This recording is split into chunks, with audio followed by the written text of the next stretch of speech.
Bonjour à toutes et à tous, bienvenue sur votre chaîne d'information en régional, en images, en 8 minutes avec Guillaume Van der Schag, le rédacteur en chef de Sprint Magazine. Bonjour Guillaume. Bonjour Adrien. On va débriefer ce week-end sport avec d'abord du basket, mais aussi bien sûr du foot, du cyclisme, de la course à pied, puis quelques infos. En bref, rapidement pour terminer, d'abord donc du basket, les playoffs de Pro B à l'honneur, ça passe pour le LMBC en quart de finale. Ouais, une bonne nouvelle pour les basketteurs lillois qui sont donc en demi, ils sont dans le dernier carré du championnat de France de Pro B. Ils se sont imposés face à Saint-Chamond vendredi soir au Palais Saint-Sauveur 81-65.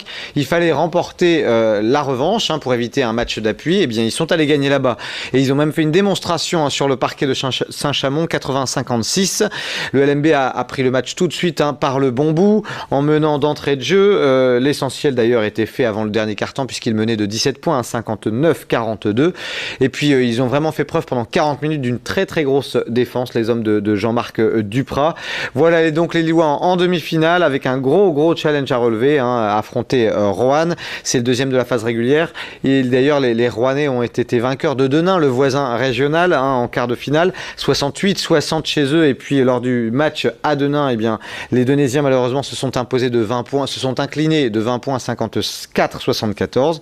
Match aller donc pour Lille en demi-finale à Roanne ce samedi. Match retour lundi prochain au Palais Saint-Sauveur à Lille. Et il y aura ensuite un match d'appui en cas d'égalité, bien sûr.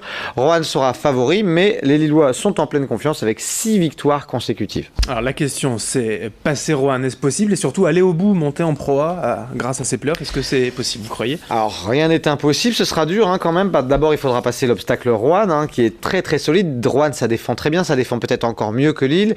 Roanne, c'est le deuxième de la phase régulière avec un ratio, je crois, de 26 victoires pour seulement 8 défaites. Donc il faudra déjà passer Roanne, d'autant que le match d'appui se déroulerait s'il y avait un partout à Roanne. Donc ça, c'est pas simple. Et puis derrière, tout est possible, même si Fos-sur-Mer s'est montré solide en quart de finale face à Nancy. Et puis Orléans aussi sera certainement le favori de la deuxième demi-finale. Orléans qui a remporté son match face à Rouen, 112-110, et qui dispute sa revanche ce soir. Mais d'abord, il faut passer Roanne, et puis ensuite, qui sait, Jean-Marc Duprat, il est bon, donc peut-être un exploit est-il envisageable. Voilà, en tout cas, les demi-finales de play-off de Pro B d'accession à la Pro A pour le LMBC. En football, bonne nouvelle, les Lilloises restent en première division. Ouais, on a eu peur le week-end dernier suite à leur défaite face à Montpellier qui les mettait un petit peu en danger. Et elles étaient un petit peu forcées et contraintes, les Lilloises, d'aller gagner à l'extérieur à Bordeaux. Bordeaux qui est quand même 5 ou 6e du championnat de France.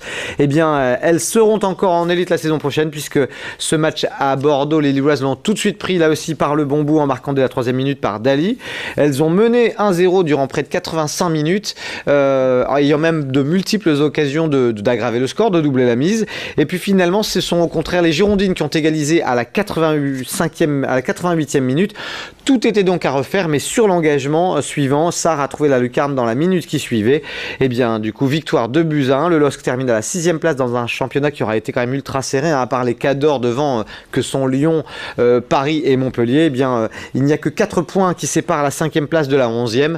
Et à la faveur de cette victoire en Gironde, eh bien, les Lilloises terminent 6e de première division. Voilà, l'essentiel est sauf. En tout cas, le LOSC reste en première division. C'est important pour le football féminin ici dans la région. On enchaîne, Guillaume, avec du cyclisme.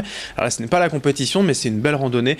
Et elle était belle, cette Lillard de l'eau hier. Une formidable réussite pour la 27e édition de Lillard de l'eau qui avait lieu ce dimanche 27 mai. 7300 inscrits. C'est un nouveau record.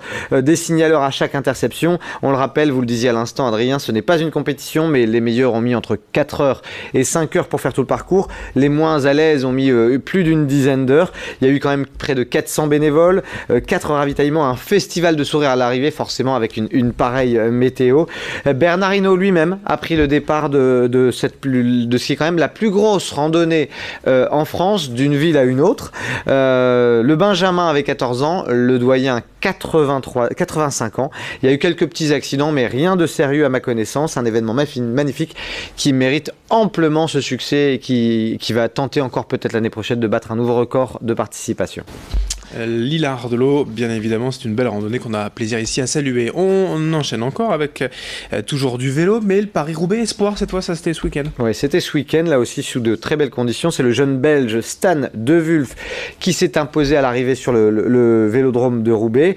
Ce sont deux Hollandais qui complètent le podium. Petite déception néanmoins, assez peu de tricolores dans le top 20 et puis les espoirs nordistes qui n'ont pas du tout pu se mêler à la bagarre. Donc ça, c'est un petit peu dommage. Mais en tout cas, une belle victoire de ce jeune Belge qu'il faudra suivre parce qu'il est prometteur. Allez, en course à pied, cette fois, le nordiste Romain Carrette fait encore parler de lui. Oui, on rappelle qu'il n'y a pas très longtemps, eh bien, il avait terminé premier tricolore lors de la route du Louvre. Hein. Et puis, bien, le régional a remporté ce week-end les foulées de Bondu. Il s'est imposé en 33 minutes 29 devant le Villeneuvois Benjamin Delecroix. C'est la deuxième fois que Romain Carrette s'impose à Bondu. Alors, on va quand même rappeler qu'il possède sur 10 km un record en dessous de 31 minutes. Hein. Il avait réalisé 30 minutes 47 à LM en 2013. Mais désormais, Romain Carrette, qui est l'un des meilleurs coureurs de la région, se concentre sur les plus longues distances, notamment tout ce qui est semi-marathon. Et puis, voilà, il faudra le surveiller. Il va certainement faire le 10 km à Paris et puis ensuite les championnats de France de semi-marathon.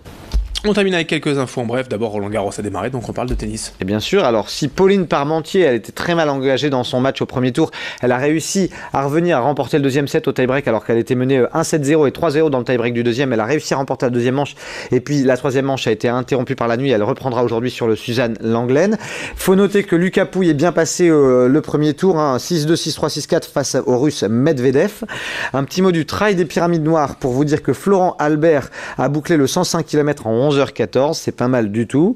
Et puis au trail de la fraise, savez-vous Adrien, qui l'a emporté sur le 15 km? Je ne sais pas, un cycliste peut-être? Et absolument, c'est un ancien coureur professionnel, John Gadret, coureur d'AG2R qui avait terminé 3e sur le Giro. Et ben c'est lui qui en course à pied a remporté le 15 km du trail de la fraise à Le Sel.